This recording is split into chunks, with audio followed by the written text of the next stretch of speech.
Assalamualaikum warahmatullahi wabarakatuh. Innal hamdalillah nahmaduhu wa nasta'inuhu wa nastaghfiruh wa na'udzu billahi min shururi anfusina wa min sayyiati a'malina. Man yahdihillahu fala mudilla lahu wa man yudlil fala hadiyalah. Asyhadu an la ilaha illallah wahdahu la syarika lah wa asyhadu anna Muhammadan abduhu wa rasuluh, amma ba'du. Kaum muslimin, kaum muslimat, Bapak Ibu jamaah subuh yang dimuliakan Allah Subhanahu wa taala. Kita bersyukur kepada Allah Subhanahu wa taala atas segala nikmat yang Allah limpahkan kepada kita. Nikmat sehat, nikmat iman, nikmat Islam, sehingga masih ringan anggota tubuh kita ini untuk melaksanakan ketaatan kepada Allah, taat kepada Allah, mengerjakan perintah Allah dan kemudian meninggalkan larangannya. Kemudian selawat serta salam semoga selalu tercurahkan untuk junjungan kita, yakninya Nabi Muhammad sallallahu alaihi wasallam, dengan mengucapkan Allahumma salli wa sallim wa barik ala Muhammadin wa ala alihi wa ashabihi ajma'in. Mudah-mudahan salawat kita bersambung kepada keluarga Nabi, kepada para sahabat Nabi, dan juga kepada orang-orang yang mengikuti sunnah-sunnah Nabi sampai hari kiamat. Bapak Ibu kaum muslimin, kaum muslimat, jamaah yang dirahmati Allah Subhanahu wa taala. Di antara manusia yang boleh diambil berkahnya adalah Nabi kita Muhammad sallallahu alaihi wasallam. Maksudnya adalah mengambil berkah, mengambil manfaat dari jasad beliau, benda yang berasal dari tubuh beliau, seperti air keringat beliau, ludah beliau, mengambil berkah dengan anggota badan yang terlepas dari beliau, seperti rambut dan yang lainnya sallallahu alaihi wasallam. Adapun tindakan mengambil berkah semacam ini, seperti bekas minum guru, air ludahnya, keringatnya, dan lain-lainnya, ini merupakan fitnah yang besar bagi orang-orang yang diagungkan maupun yang mengagungkannya. Mengingat dikhawatirkan muncul tindakan hulu. Apa itu hulu? Berlebih-lebihan, yang menjadi pintu bid'ah dan syirik, dan terkadang naik tingkatan tadi dari bid'ah menuju kesyirikan. Semua ini termasuk meniru kebiasaan ahli kitab, yaitu Yahudi dan Nasrani. Bisa kita lihat di dalam kitab Al-Jadir bil Izaah halaman 24. Mencari berkah yang paling tinggi derajatnya adalah mencari berkah dengan mengikuti, mempelajari, mengamalkan sunnah Nabi sallallahu alaihi wasallam. Setiap ibadah dan ketaatan yang dilakukan oleh setiap muslim itu merupakan sumber keberkahan bagi dirinya sendiri. Itulah bentuk ngalap berkah yang diajarkan oleh para sahabat Nabi sallallahu alaihi wasallam. Abu Bakar, Umar, Utsman, Ali radhiyallahu anhum ajma'in. Dr. Abdul Aziz Al-Rais mengatakan, Anda tidak akan mendapatkan riwayat yang menyebutkan bahwa para sahabat semacam Abu Bakar, Umar, Utsman, Ali radhiyallahu anhum ajma'in, mereka ikut berebut untuk mengambil berkah dengan bekas wudhu atau ludah Nabi sallallahu alaihi wasallam. Namun yang mereka lakukan adalah mengambil berkah dengan cara yang lebih utama. Apa itu? Yaitu melakukan amal soleh yang merupakan tujuan diciptakannya jin dan diciptakannya manusia. Dalam kitab Ahkam At-Tabaruk halaman 14. Bapak Ibu kaum muslimin, kaum muslimat, jamaah subuh yang dimuliakan Allah Subhanahu wa taala. Barokah atau berkah pasti selalu diinginkan oleh setiap kita manusia. Namun sebagian kalangan salah kaprah dalam memahami makna berkah, sehingga hal-hal yang salah, hal-hal yang keliru pun dilakukan untuk meraih berkah tersebut. Coba kita saksikan bagaimana sebagian orang mereka ngalap berkah dengan yang lebih parah lagi, seperti yang terjadi di Jogja dengan kotoran sapi. Ini suatu yang tidak logis, tidak masuk akal, namun nyata terjadi di Jawa sana. Inilah barangkali karena salah paham dalam memahami makna keberkahan dan cara meraihnya. Sudah sepatutnya kita mendalami hal ini. Di dalam bahasa Arab, barokah bermakna tetapnya sesuatu, dan bisa juga bermakna bertambah atau berkembangnya sesuatu. Tabrik adalah mendoakan seseorang agar mendapatkan keberkahan. Sedangkan tabarruk adalah istilah untuk meraup berkah atau ngalap berkah. Adapun makna barokah di dalam Al-Quran dan As-Sunnah adalah langgengnya kebaikan, kadang pula bermakna bertambahnya kebaikan, dan bahkan bisa bermakna kedua-duanya. Sebagaimana doa keberkahan kepada Nabi sallallahu alaihi wasallam yang sering kita baca saat tasyahud mengandung dua makna yang kita baca tadi. Ibnu Qayyim rahimahullah mengatakan, maksud dari ucapan doa keberkahan kepada Muhammad dan keluarga Muhammad sallallahu alaihi wasallam, karena engkau telah memberi keberkahan kepada keluarga Ibrahim. Doa keberkahan ini mengandung arti pemberian kebaikan karena apa yang telah diberi pada keluarga Ibrahim. Allahumma salli ala Muhammad wa ala ali Muhammad kama sallaita ala Ibrahim wa ala ali Ibrahim wa barik ala Muhammad wa ala ali Muhammad kama barakta ala Ibrahim wa ala ali Ibrahim. Itulah doa yang kita panjatkan yang mengandung keberkahan. Kemudian maksud keberkahan tersebut adalah langgengnya kebaikan dan berlipat-lipatnya atau bertambahnya kebaikan. Inilah hakikat barokah. Di dalam kitab Jala'ul Afham fi Fadlis Shalah ala Muhammad Khairil Anam, Ibnul Qayyim Al-Jauziyah. Bapak Ibu kaum muslimin, kaum muslimat, jamaah yang dirahmati Allah Subhanahu wa taala. Kita ketahuilah seluruh kebaikan berasal dari Allah Subhanahu wa taala. Allah taala berfirman, "Qulillahumma malikal mulki tu'til mulka man tasha'u wa tanzi'ul mulka mimman tasha'u wa tu'izzu man tasha'u wa tuzillu man tasha' biyadikal khair innaka ala kulli syai'in qadir." Katakanlah wahai Rabb yang mempunyai kerajaan, engkau berikan kerajaan kepada orang yang engkau kehendaki, dan engkau cabut kerajaan dari orang yang engkau kehendaki. Engkau muliakan orang yang engkau kehendaki, dan engkau hinakan orang yang engkau kehendaki. Di tangan engkaulah segala kebajikan, sesungguhnya engkau maha kuasa atas segala sesuatu. Surah Ali Imran ayat 26.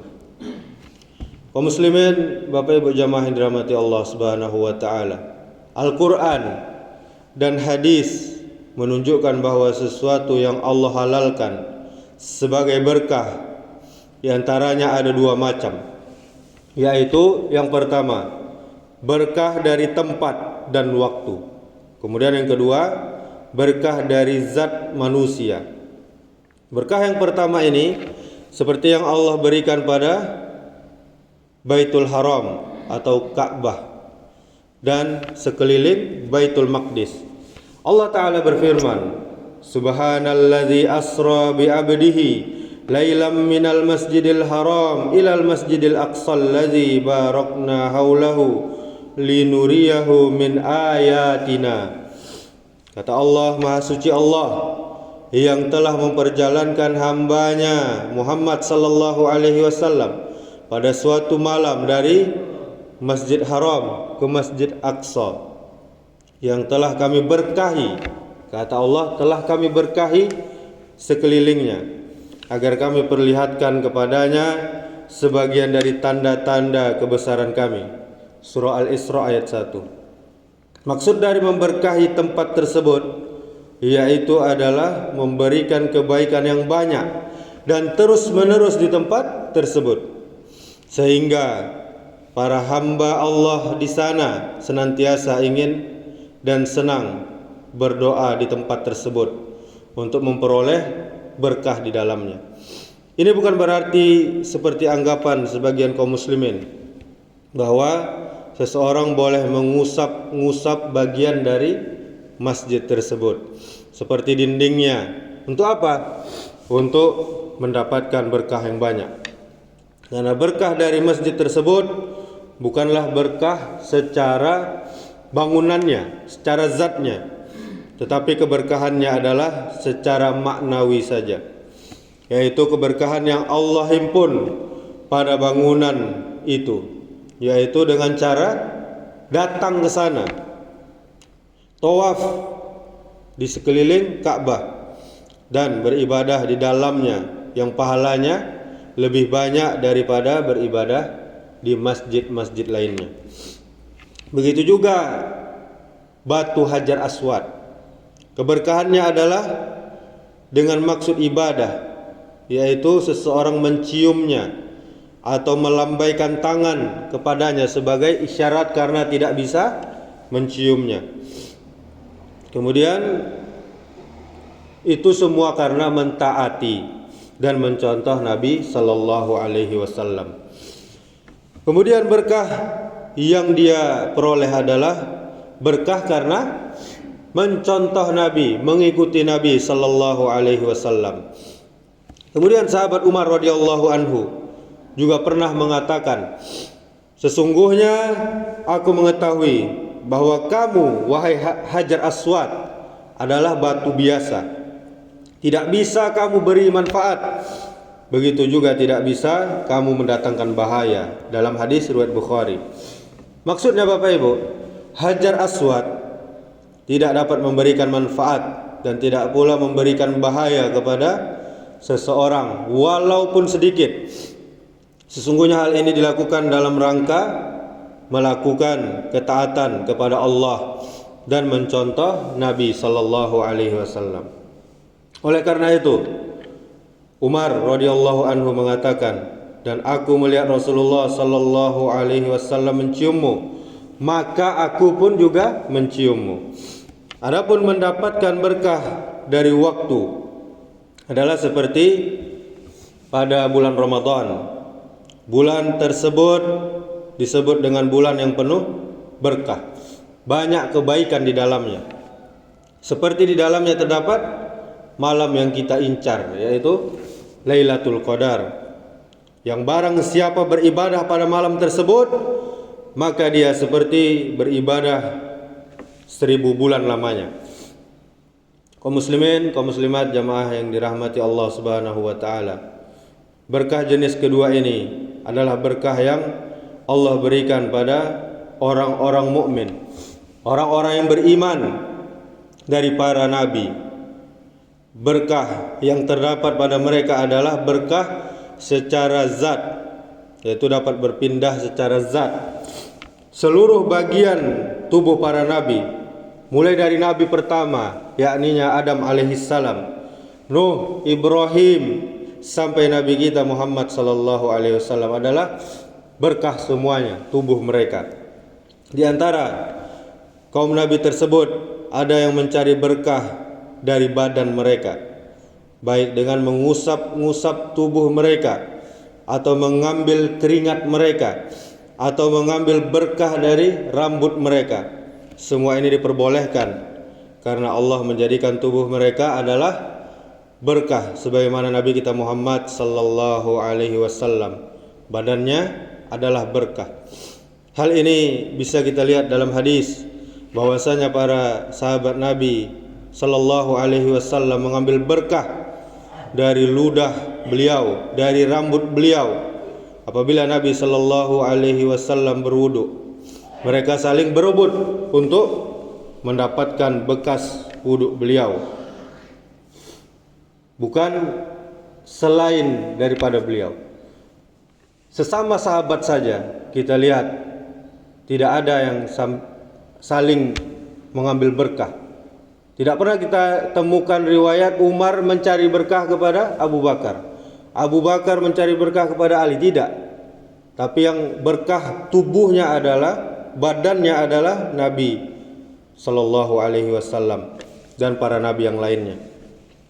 Kemudian berkah secara zat seperti ini hanya dikhususkan kepada Nabi sallallahu alaihi wasallam, tidak diperbolehkan kepada selain beliau. Begitu juga para sahabat Nabi sekalipun yang mulia, yang sudah dijamin dengan surga oleh Allah Subhanahu wa taala, seperti Abu Bakar, tidak boleh seseorang mengambil berkah kepada Abu Bakar. Dan karena hal seperti ini tidak pernah dilakukan oleh sahabat seperti yang kita katakan tadi. Kemudian Syekh Saleh Fauzan menjelaskan bahwa jika kita memperhatikan apa yang dilakukan oleh para penyembah kubur, orang-orang yang meminta kepada kubur para wali, kemudian mereka beribadah di sana, menjadikan wali sebagai perantara mereka. Di zaman kita ini, di negeri-negeri yang di sana tersebar berbagai macam kesyirikan, kita akan dapati di antara mereka ada yang melakukan ibadah sebagaimana yang dilakukan oleh orang-orang musyrik terdahulu terhadap Latta, Uzza, dan Zatu Anwat. Mereka ini semua adalah berhala-berhala yang disembah oleh kaum musyrikin. Kemudian para penyembah kubur tersebut duduk di kuburan, yang mana duduk di kuburan juga dilarang oleh Nabi sallallahu alaihi wasallam. Mereka duduk di sekeliling kuburan tersebut dan dipagari kuburan tersebut. Mereka berada di atas kuburan atau celah-celah dinding yang mengelilingi kuburan. Mereka punya keyakinan apabila mereka menyentuhnya dengan tujuan mencari berkah, seolah-olah mereka menyentuh orang yang berada di dalam kuburan tersebut. Terhubungkan roh mereka dengan roh penghuni kubur tersebut, dan mereka meyakini bahwa orang yang berada di dalam kubur akan menjadi perantara antara mereka dengan Allah Subhanahu wa taala. Itulah pengagungan kepada kubur tersebut. Dan inilah syirik akbar, syirik yang mengeluarkan seseorang dari Islam, karena perkara ini mengandung ketergantungan hati kepada selain Allah dalam mengambil manfaat dan menolak bahaya, serta menjadikan perantara antara diri mereka dengan Allah Subhanahu wa taala. Perbuatan seperti ini adalah sebagaimana yang dilakukan orang-orang musyrik terdahulu yang telah dianggap kafir oleh Allah dan Rasulullah sallallahu alaihi wasallam. Bisa kita lihat pada firman Allah Subhanahu wa taala, "Ala lillahid dinul khalis walladzina ittakhadhu min dunihi awliya ma na'buduhum illa liyuqarribuna ila Allahi zulfa innallaha yahkumu bainahum fima hum fihi yakhtalifun innallaha la yahdi man huwa kadzibun kaffar."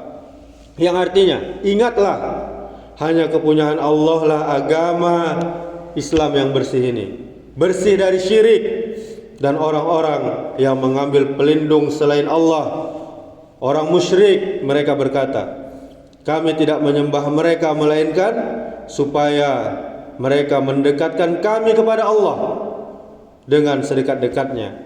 Sesungguhnya Allah akan memutuskan di antara mereka tentang apa yang mereka berselisih padanya. Sesungguhnya Allah tidak menunjuki orang-orang pendusta dan sangat ingkar. Surah Az-Zumar ayat 3. Bapak Ibu kaum muslimin, kaum muslimat, jamaah subuh yang dirahmati Allah Subhanahu wa taala. Apabila mereka mengusap-usap kubur tersebut dan meyakini bahwa kubur tersebut adalah tempat yang penuh berkah dan hanya sebagai sebab mendapatkan berkah, maka ini adalah syirik asghar, syirik kecil. Di dalam kitab At-Tamhid li Syarhi Kitab Tauhid, kaum muslimin, kaum muslimat, untuk meraih barokah pastinya sudah dijelaskan dalam agama kita ini, sudah dijelaskan oleh syariat Islam yang mulia ini. Sehingga jika seseorang mencari berkah namun di luar apa yang telah dituntunkan oleh Allah, oleh Rasulullah di dalam agama Islam ini, maka dia berarti telah menempuh jalan yang salah, jalan yang keliru. Karena ingatlah sekali lagi bahwa datangnya barokah atau kebaikan hanyalah dari Allah Subhanahu wa taala. Demikianlah, semoga bermanfaat. Subhanakallahumma wa bihamdika asyhadu an la ilaha illa anta astaghfiruka wa atubu ilaik. Wassalamualaikum warahmatullahi wabarakatuh.